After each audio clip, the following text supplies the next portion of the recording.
All right. So you are so much more than where you go. And that's something I really want to make sure that you guys understand tonight. If you strive for success and you find the right school where you grow and you learn, college is so much more than just the degree. It's about growing up, trying new things, meeting new friends.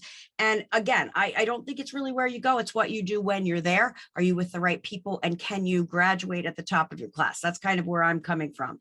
But what I did today and over the last week is I've pulled some of the state of the college union together. And I pulled that from NACAC, which is the National Association of Colleges and Education. I also pulled it from the Common Data Set, which all the colleges have to report to.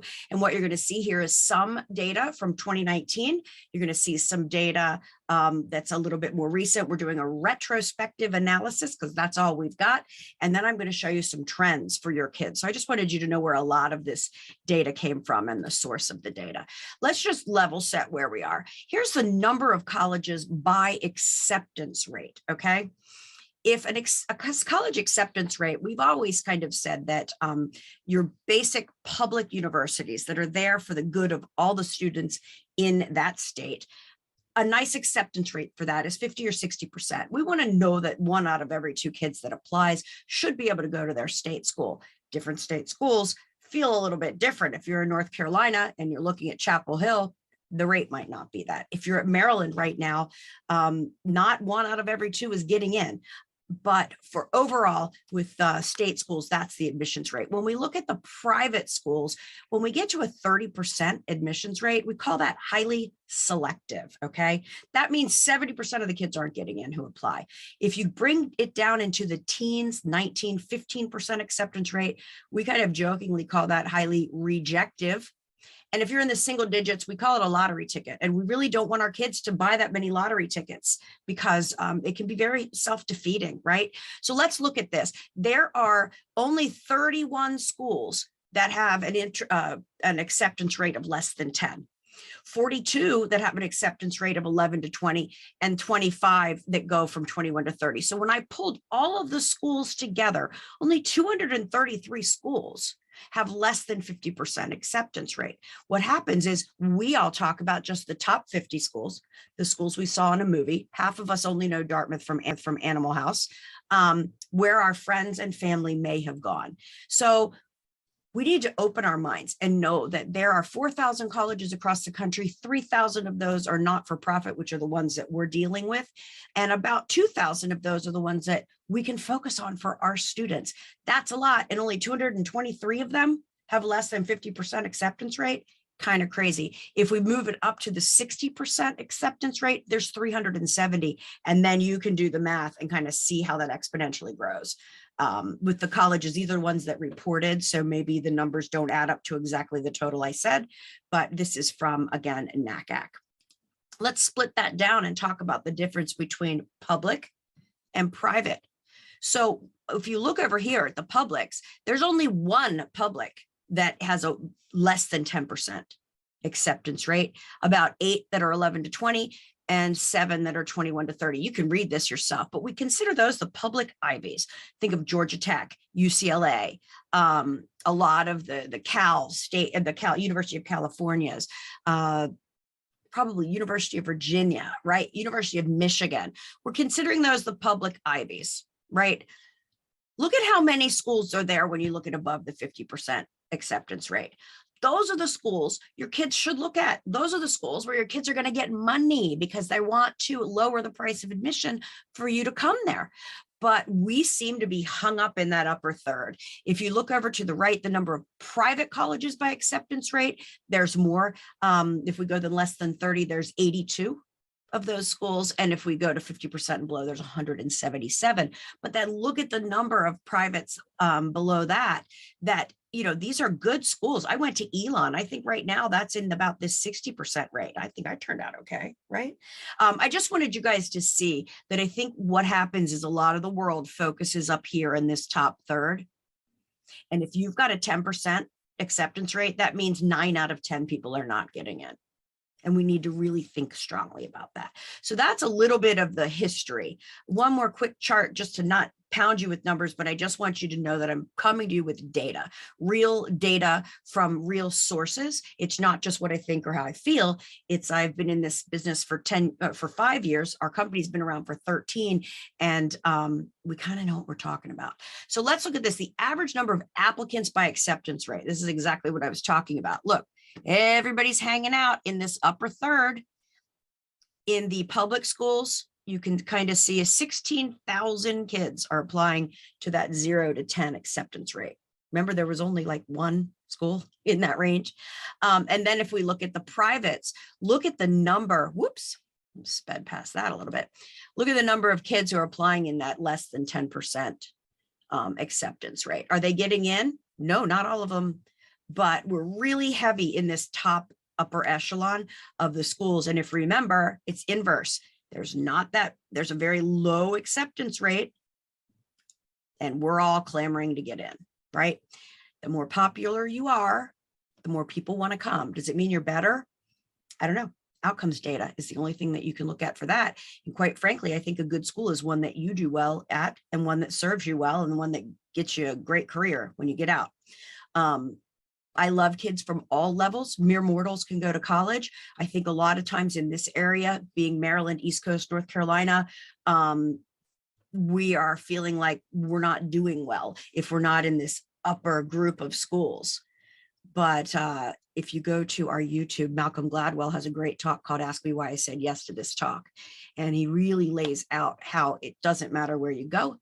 It matters your relative position at that school. So as long as you are at the upper third of the school where you go, you're going to be wildly successful, and even more successful than the bottom third of these super, super selective schools. All right, let's talk about some trends. I only have one question, so it sounds like we're doing okay right now. Key trends that have been going on: application inflation. The number of college applications that have been coming through the Common App, and there's about 1,000 schools that use the Common App, okay? If you don't know what that is, it's one application that can go to most of the schools on your list. If you are applying in Texas or California, they have their own applications, and some schools do not use the Common App. But for the most part, in our area, we're going to have our kids filling out this Common App. It's everything about them in one little vault: their test scores, their teacher recs, their transcript, their essay, their activities. That's all in the Common App. And then you attach schools where you want to apply. So back when I applied, and maybe when you guys applied, we filled out 3 applications, and then our hand was tired because we were doing it all by hand, or we were hunting and pecking on a Smith Corona typewriter, right? The kids now, they fill out this one Common App, and they can apply to 10 schools, poof, just like that. So the number of college applications have gone up 30% in the past 3 years. That's 1.56 million applications that are going to colleges, third more, and these admissions readers have to read them in the exact same amount of time. So if we reverse engineer that, that means your application needs to be solid, specific, focused, because you only have about 10 to 15 minutes to catch that reader's attention. Sometimes there's 2 readers, they double read. We can explain how all that works later, but really the value of your application is to collect that information, get it to the people in the right way, and hopefully be the right student for them. So here's an example: University of Texas in Austin saw an all-time high. They're not even on the Common App, okay? They saw an all-time high in applications with 66,000 undergraduate applications. And if you're in the state of Texas and in the top 6% of your high school, you automatically get in. So their window of opportunity for non-Texas students gets smaller and smaller and smaller. It happens at UNC as well. And it happens at some Florida schools and California schools, because they're guaranteeing admissions to a certain subset of kids in their own state, which they should. They're the state school. They're the flagship. The whole point of having a state school is to provide an education for your student at an affordable rate. Think about it like this: University of Maryland, all in, is about $27,000. As soon as you leave the state and go to another state school, you're looking at $44,000, $45,000, $46,000 a year, all in: food, beverage, books, living. And then if you start going into these privates, you can go all the way up to like $74,000 a year. Thank you, NYU. I mean, that's a lot of money, but for some reason, our kids don't want to go to our in-state university that badly. And it's actually, Maryland is really good. And the ones in North Carolina are fantastic. And the ones in Virginia are good, but everybody wants to leave the state. That's my own personal trend. So another trend, there's an increase in the number of colleges where students apply. Again, I told you some of us, we applied to 2, 3 schools, right? Maybe 5. The Common App itself allows you to apply to 10. In our practice, we try to limit kids to 9, 12 to be the max. And then we don't want them to apply to anymore because your chances of getting in don't go up based on the number of schools you apply to. And I find it hard to believe that a student would absolutely love 12 schools and be happy to go to any of them.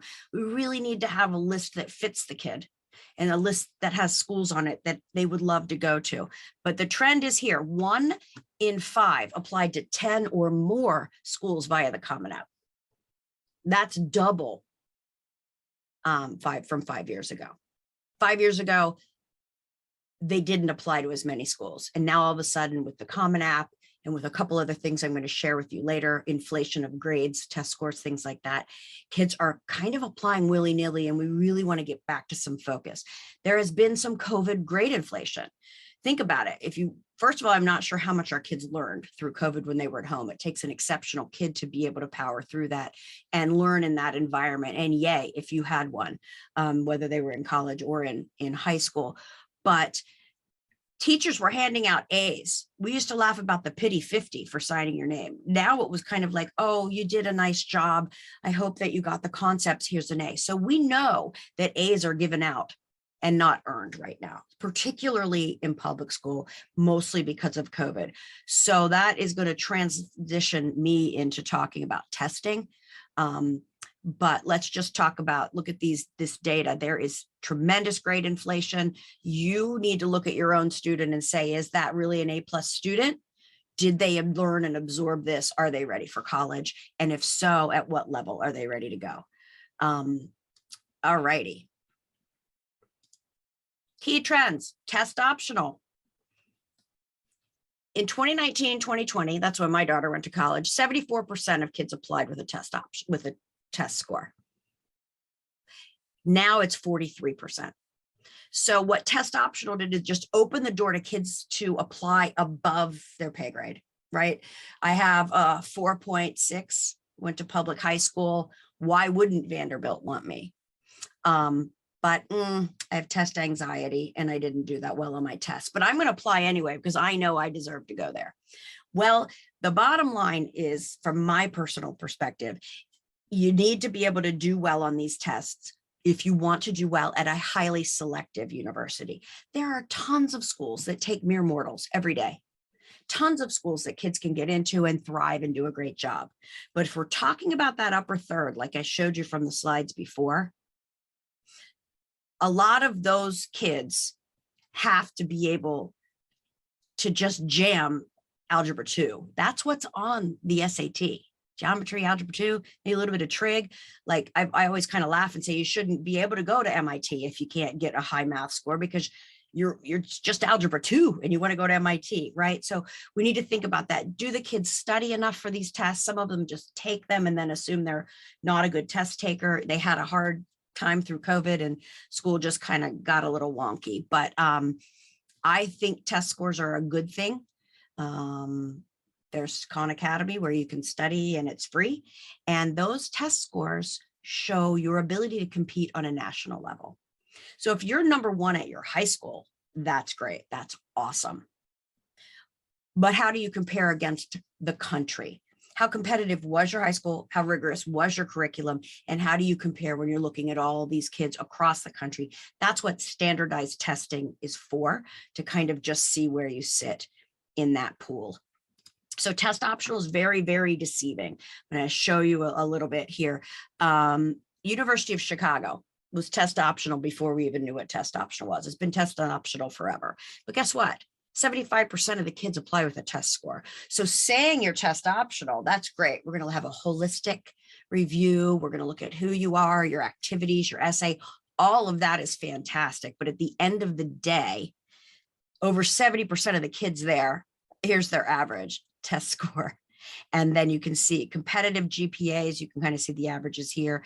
And then the ACT is 33 to 35. Somebody has their hand up. You want to ask the question? So let's just look at this data. Clemson got 26,000 applications this year. It's the first year ever they did early action, which means you can apply in the first portion of the year, probably before November 15th on average. And you'll know usually by the turn of the new year. So they just started early action and they had 32,000 regular decisions in addition to 26,000 early actions for 4,500 slots. Now, I happen to know that Clemson didn't ask for any additional writing and things like that. So it was real easy for kids to just throw it on their list, which means, again, application inflation. Kids just threw it on because there was no extra work to do. Why not go Tigers? So we really want to think about it when we're building our list for our kids. USC, very highly selective school. They had a 16% increase. They had 40,000 early applications. This is the first year they've ever done early action, 80,000 regular decision for 3,400 spots. Very, very highly selective school, but still that is just overwhelming. And then University of Wisconsin in Madison, very popular school, especially for a lot of kids in the Northeast. We all have our usual suspects. They landed 45,000 applications, which was 10% up. So what happens? Wisconsin deferred 17,000 of the 45,000 applications. What does deferred mean? It means we saw you, we read your application, we're not ready to turn you down, but we want to wait and see how the regular decision comes in. We want to see what those students look like, and then we'll see how you compete with them. Georgetown defers everybody, and that's by design because they want to protect their admissions rate. There's all these interesting business things that go on in the college application process, but I don't want to bore you with that. You can certainly ask me. USC deferred 94% of its early pool. You can read these yourself. You can see that everybody in this highly selective group is over 10% more than in the past. And what have they done? Now they've said, we're going to look at holistically at these kids. We're really going to put a big emphasis on who they are, activities. We want to look at their transcripts. Transcripts are always number one, and what classes you took and how rigorous your classes were than how you did in those classes. And what your GPA is. Usually they're going to level set the GPA and it's going to be your unweighted GPA. So you can walk around all day saying you have a 4.6, but when you go to the University of Georgia and they look at you, they're going to take the 5 core classes: English, math, science, social studies, and language. And that's all they're going to do. And they're going to recalculate your GPA and they level set it back down to unweighted. So you're getting that push if you took an AP or an honors, and they're going to say, yeah, they took a rigorous curriculum, but they're not going to look at an inflated 4.6 from one school and maybe a 3.8 at another school, but that 3.8 student never had an option to take an AP. So we want to level set and always use the unweighted GPA and then the transcript for what classes they took. So those are always the top things that they're going to look at, is what you took and how you did. But then they're looking for leaders. They're looking for people who are going to come to the school, love it, be involved, make a difference, maybe do some research, graduate in 4 years, get a great job, be a super alumni, wear the t-shirt, and donate money. Maybe buy a building if they could have their way. But that's what they're looking for business-wise from your students. Early decision, that is a strategy, and it's happening a lot more. Colleges like it because they have a head in a bed and a desk. So you apply ED, which is different than EA. EA is early action. I'm acting early and I'm hoping to know early, unless I get deferred. ED is binding. You're basically saying, please marry me. And if you say yes, we're walking down the aisle. That is what ED is. The colleges like it because it's guaranteed. They also like it because often it will show you a full pay student. And they do want to, Harvard wants to have a number of full pay students, and then they want to use their endowment to get those brilliant and broke students, right? So it depends on their initiatives as a school and what they want their class to look like, but there is an advantage to full pay.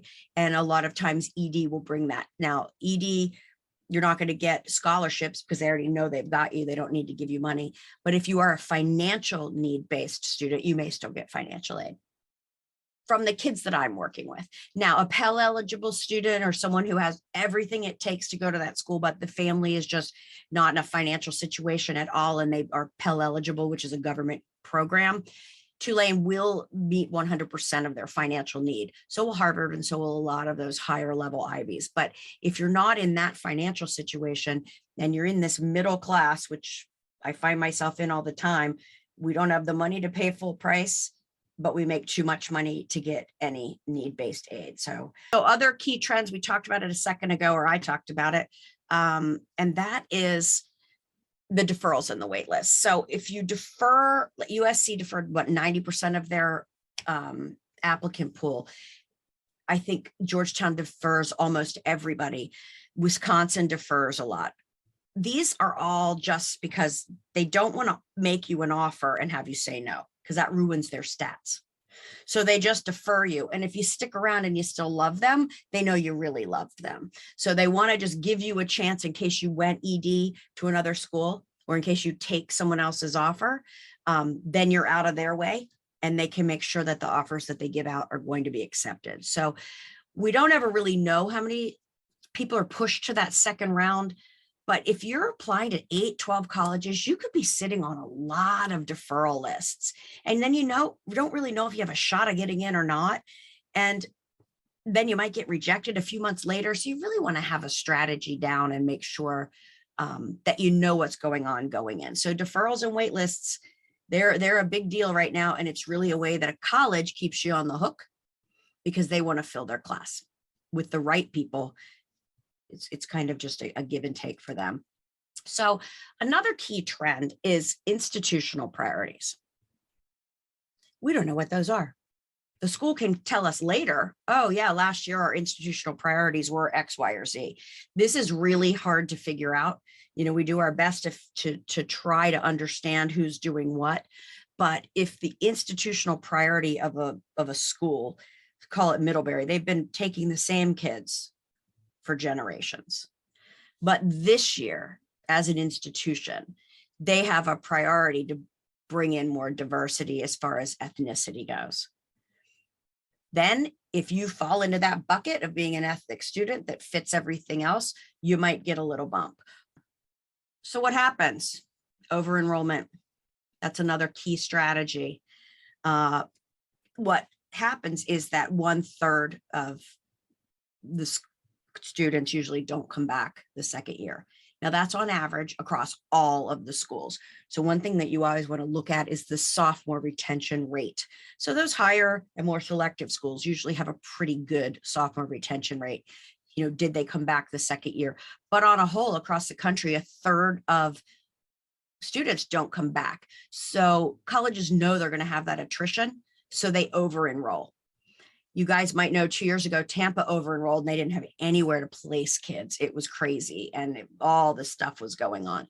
But now there's some strategies like, I think Tufts, if you get in, or Northeastern, if you get in, sometimes they'll put you on a program in Europe for your first semester. So I have several students who 300 kids went over to Europe for the first semester. That's hard for a freshman to do, but it was a way so that when they came back, Northeastern had beds and desks for those kids. So it's all strategic and it's all about the college, but they are using enrollment strategies.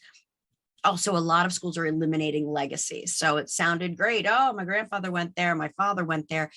At some schools, they don't care anymore. Some they do. And we have all of that data to kind of understand that. But another big thing that's happening right now is that the international students are back. So we have to know that when we're looking at a school with an acceptance rate under 20%, that now we need to piece that out and say, okay, well, gosh, we're competing with a lot of different things for that 20%. So just so you kind of know, that's another trend that's happening.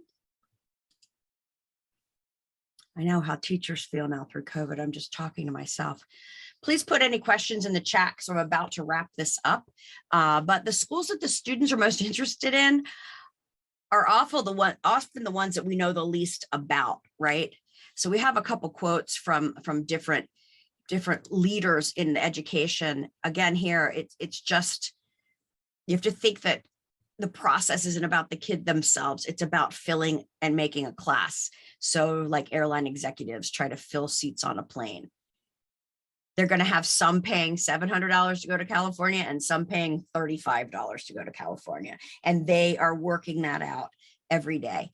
There's not a lot of transparency in college pricing. We're working with Tuition Fit to try to do that. We've got a couple movements to do that.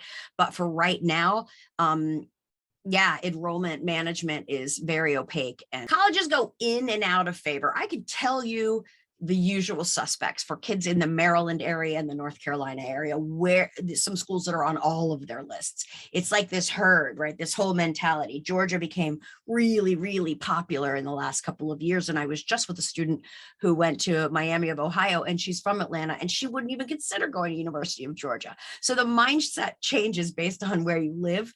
And a lot of our kids, they don't know what they don't know. They just assume they know something. So that's why there's the value of the college visit, because you want them to have that aha moment and know that they want to be there, not just that they heard that their friend was going to San Diego State and therefore they're going to apply.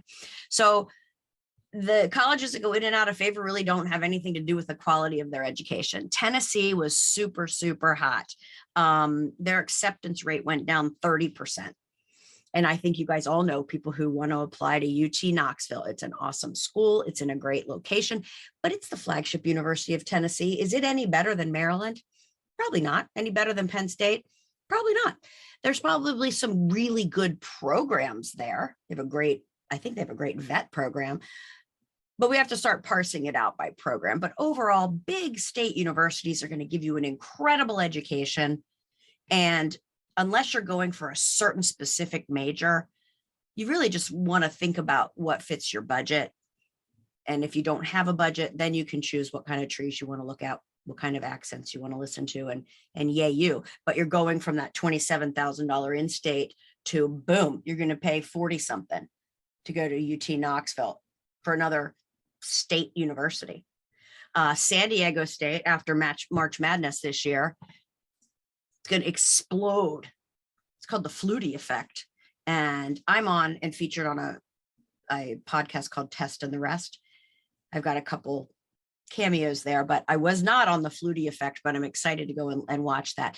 Just by making the Final Four, NCAA basketball teams allow themselves $1.2 billion to promote to you, right? Wow. Soon as the teams win something big, enrollment goes up, it skyrockets. So just kind of understand where some of the hype and stuff is coming from. This is where the rubber hits the road. We started with this, and I'm going to wrap up a little bit with it. We're focused on the same 250 colleges. If we open our minds, we can find schools that are going to lower their price because they want your student. We can find schools that might have more research money for your student. We can find some great fits for schools that aren't on the usual suspects list.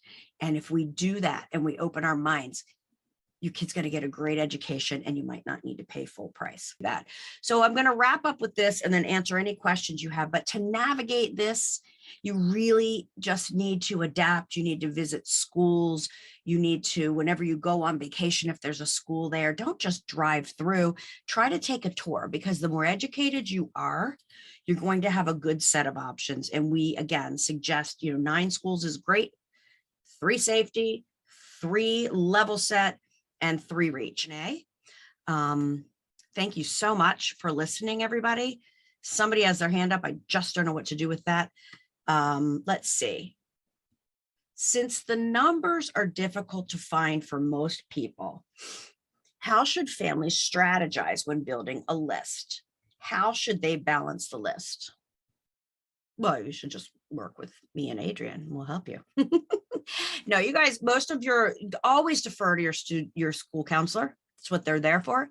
They can help you. There are several places you can look. Naviance or Score or Maya. Maybe those are the platforms that your kids are using at their school. You could usually do a search. And then if you find one school you like, it will suggest other schools that are similar to that. If you've been reading the news, the U.S. World Reports, U.S. News and World Report, nobody likes those rankings anymore. You can basically buy your way in. They're very subjective, but there's a lot of places kids can look that have good information. The website is always going to be good. I like Unigo. I think that tells a little bit about the political feeling on a campus. I don't know why I'm spacing. Oh, a lot of people use the Fisk guide. And there's another one I just can't remember right now. It'll come to me. But and then of course our software. We use Counsel more, and we put in all of your parameters when we first meet with you, and inevitably those change, but that's okay. And we really try to find schools that are going to fit for you. One thing that's going on right now are highly selective majors. So you want to go to Virginia Tech. Maybe it's a 60% admissions rate, but not if you want to go to their vet school, their architecture program, or engineering. Those admissions rates go boom down. Maryland has, I'm going to try to think of what they're called, but they're the majors that you have to apply into when you're a freshman, and then it's very hard to get into those if you do it anytime after that. So you apply into Smith, which is their business school, their engineering school, and I think there's 2 or 3 other majors, but they're limited enrollment majors. And so you apply to the University of Maryland and you get into the college, and then they say, okay, and you are also right into the Smith School of Business. If you don't get that direct path, it is super hard to get in there later. So we always want to look at the major. Are there any limitations to the major, number of students, this and that, or is the major really highly selective, or maybe the school isn't as selective? University of Iowa, best writing program on the planet. The school itself might seem a little bit like it's not as difficult to get in. They'll probably give you some money. They want kids from Maryland. But whenever I say, how about if you look at Iowa's writing program to kids who are wannabe journalists or writers, they go, ooh, Iowa. They haven't even been to Iowa. They don't know, but it's one of the top programs in the country.